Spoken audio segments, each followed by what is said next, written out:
Hello and welcome to my first relatively short informational video on the DayZ Standalone that I call Experiments and Explanations. This won't be another in-depth guide on a multitude of related topics. It's rather the explanation of a single question along with an overview of the experiments that I did to come to my conclusions. I'm doing this because I've been asked a few times how reliable the numbers and my findings are. Now you have the option to see for yourself how I came to my conclusions. So, the single aspect for today is something that I keep getting asked. Well, Marino, it's nice to know how much water and energy I can store, how much there is in the food and drinks, and how much I need to be healthy and healing, but can you tell me how often I need to eat and drink to stay healthy? And the only answer I could give so far is, well, eat everything you find while not fully stuffed, and drink frequently enough so the thirsty message never appears again. And this will achieve the goal, but it's also really vague. It would be so much better if we were able to say something like, you can live on a can of beans for an hour, or the water a can of soda provides will be used up after 10 minutes of sprinting. However, the information to make a better statement than that just isn't currently available. So let's change that for science. First, we need to take a look at the information we have available. We know that our characters have storages for water and energy. We know their capacities, and we know of certain effects when they are filled to a specific level, especially being hungry at 600 energy and thirsty at 2000 water. We also have the properties of foods and drinks taken from the game files and posted in various places in the internet. For example, we know that eating from a can of sardine once provides you with 24 units of water and 83.25 units of energy. Activities are most likely responsible for the rate at which we deplete our energy and water. Probably at a faster rate the faster we move. It also seems likely that you run through less energy and water while idle, so those are some of the activities that we want to test. If we can manage to figure out how much energy and water we go through while performing that activity, we can then calculate how much sprinting time a bottle of water buys us, for example, or how frequently you would have to drink. So let's put the information and requirements we have together. Have a close look at our water storage. The best points of orientation we have are 2000 water, at which point the thirsty message appears, and 600 energy, at which point the hungry message appears. If we drink or eat and wait for the respective message to appear, we know now that we're in this very moment at 2000 water or 600 energy. We also know the water and energy contents of the various foods and drinks and how much you take in with every bite. Eating from a can of sardines once will fill up the water storage with 24 units of water. And just as the eating animation is over, the thirsty status disappears, and we are now at 2024 water. This is when we start a stopwatch and start jogging non-stop. Since the thirsty message will appear again as soon as we drop to 2000 water, we know how long it took us to burn through the 24 units of water while jogging. 72 seconds. That means that 1 unit of water buys us 3 seconds of jogging. Or that we consume 20 units of water in a minute. Bingo! This is the information we were looking for. So I repeated this test 3 times each for several activities and took the average value to make up for inaccuracies in the measurement method. And here are the results. On 24 units of water, you can jog for 72 seconds. That's 20 water per minute.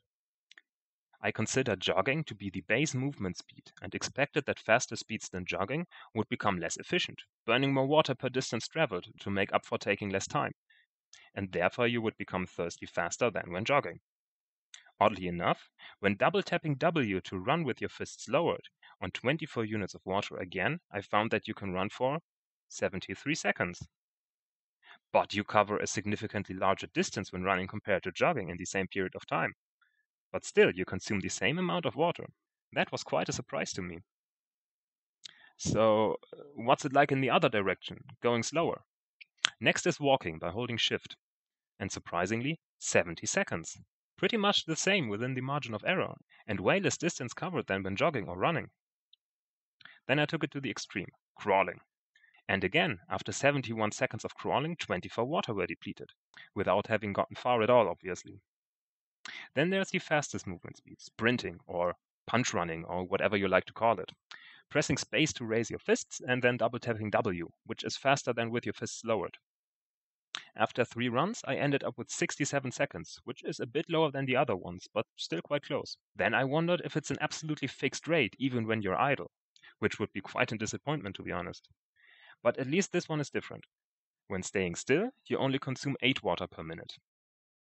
I repeated the same experiments for energy using the hungry status as orientation. The tests led to the following conclusions. The speed of your movement does not play a role when it comes to water and energy consumption. If you move, no matter the speed, you lose 20 water and 15 energy per minute.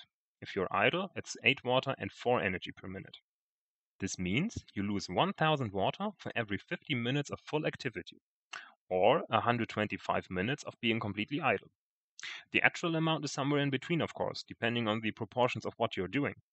If you look around for loot, go prone and observe for a while, or pull out your compass to get your bearings, you consume less water and energy.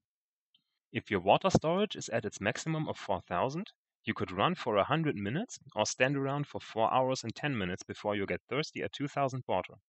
If you don't drink anything at all, your entire water storage will be depleted after 3 hours and 20 minutes of moving or 8 hours and 20 minutes of standing around.